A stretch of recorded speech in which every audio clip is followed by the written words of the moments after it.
What's up, folks? Welcome to whatever this is, where we review the Bad Batch, because of all the Star Wars properties, this one, it being my favorite, is fleeting ever so quickly, and I'm going to be sad for about 2 years once it ends. Leo's with me, and we're doing episode 4 of season 3. There's a lot to... I do like this episode, because I did have something to say about the last episode, I just forgot. I just love... It's too late. How he... Well, I'm going to say for this one. It's too late. You can't say it if it's last episode. Well, it's involving this episode. Shut the fuck up. God damn it. Let me talk. I love how he keeps saying that he would abandon Omega whenever he gets a chance, and then is given the opportunity and then still does not abandon her. I think that shows just how much he's lying to himself about not being like the other clones. I think that's a good representation that he is a big brother to her, and he's just lying to himself. I grow weary. I don't understand how he has that much patience. I grow weary of Omega being difficult as hell. But like, we have to go get Batcha. My girl, it's a dog, man. Let it the fuck go. What's the worst they're gonna do to it? Like, if they're going through the trouble of getting them all in cages and shit, I don't think it's just an animal slaughter. If anything, they're gonna put them to work. Like, let it go. And then, like, why don't we free the other animals? Are you serious right now? I do like how he kind of goes along with it, because at first she was like, that's not gonna work. And she's like talking to the train person. It's like, but would you like a bribe? And they're like, a bribe, you say? And then he's just like, wait, that worked? What?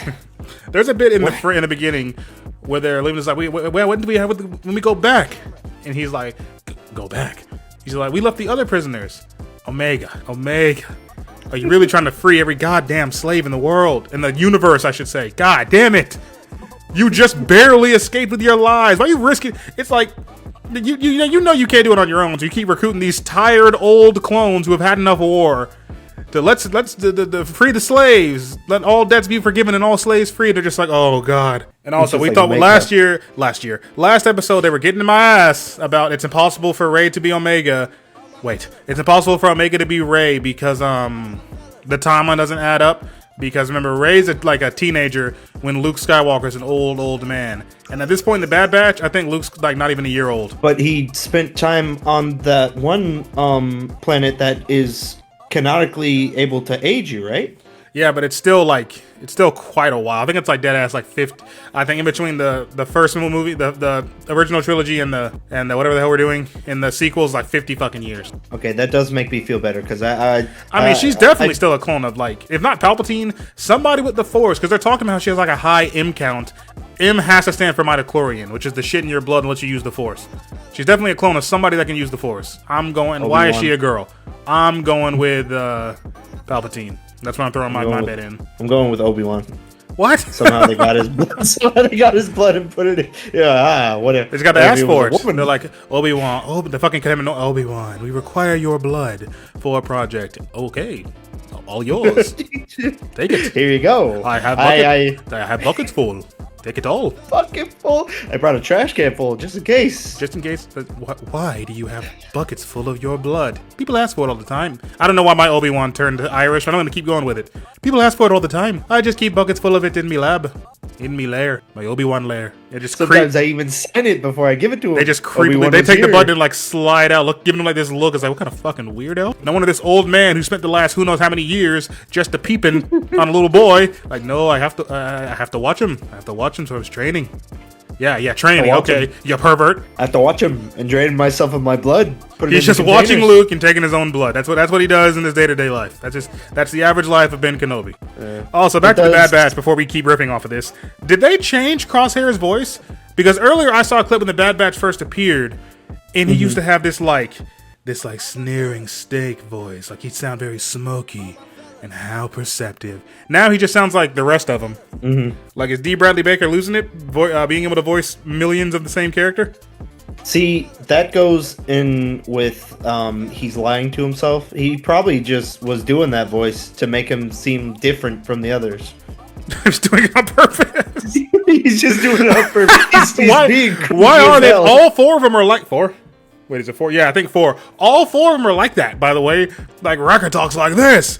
And then Hunter has like a Rambo feel to it. And Tech talks like Egon from Ghostbusters. They all talk differently, but you were all raised in the same facility around the same Australian clones. Why the fuck do y'all talk like that? Oh, another thing is that captain was 100% an incel. That man looks like, back before Star Wars got mainstream, that is what your average Star Wars fan looked like. Like overweight with the mullet and the fat nose and the double chin, and still think you're worth a damn. As soon as he showed up, I knew he was dying. As soon as he walked in, he's like, looks like business is good for me.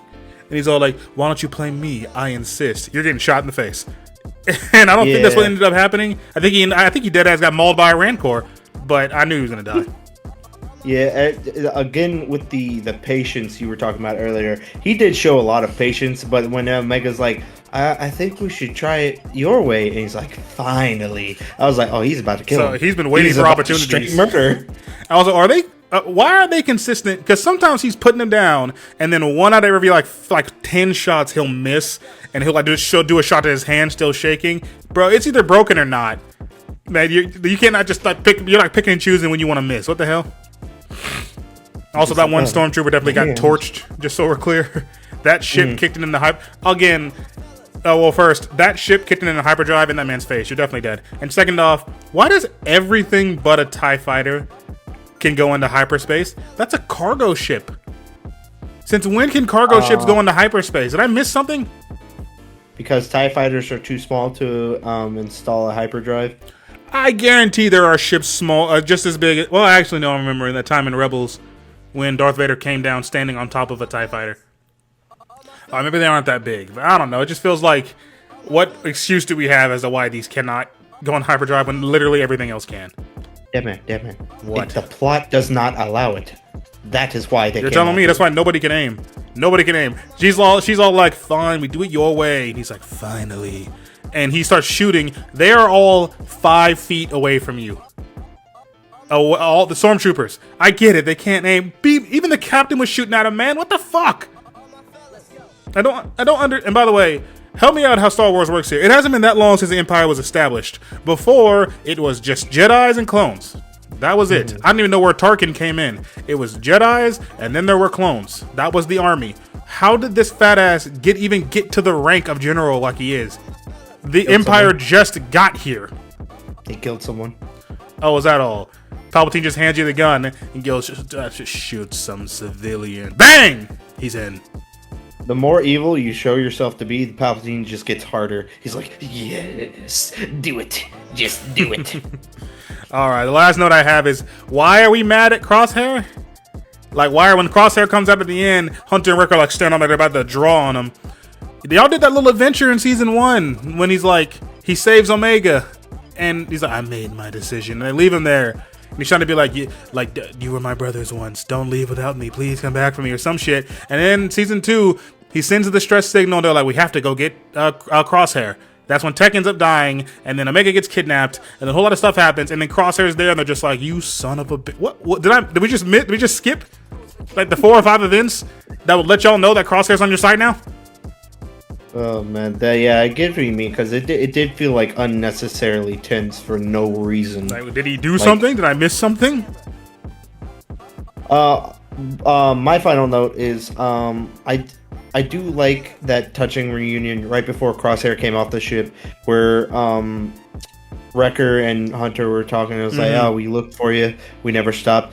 I do love it when they show just how much of a good bond they have. That was so tense that bond. That one had so much build up. I dead ass thought it wasn't gonna happen. Like when we roll up on the Marauder and the doors just open, and then Omega's looking. I dead ass thought like fucking Grand Moff Tarkin or Darth Vader or somebody come out like looking for someone. Like when there's actually Wrecker, it actually made me calm down. Like, oh, thank the fucking Lord. Omega just goes on the ship and Hunter and Wrecker are just fucking dead. They're just slaughtered on the inside. They're just dead. Oh, but that's all I got. I do like it. This season is showing a lot of promise. I hope like you can tell like we're wrapping up some stuff. Like it's about like the Bad Batch is officially back together. We got a new member with Batcher. I refuse to believe that Tech is dead, but I guess in this current realm he is. So relatively. Wait a minute, what the fuck is Echo? I remember in the last episode, Hunter and Wrecker were talking about something like Rex says it'll take him 2 days to get there. What happened? Where is he?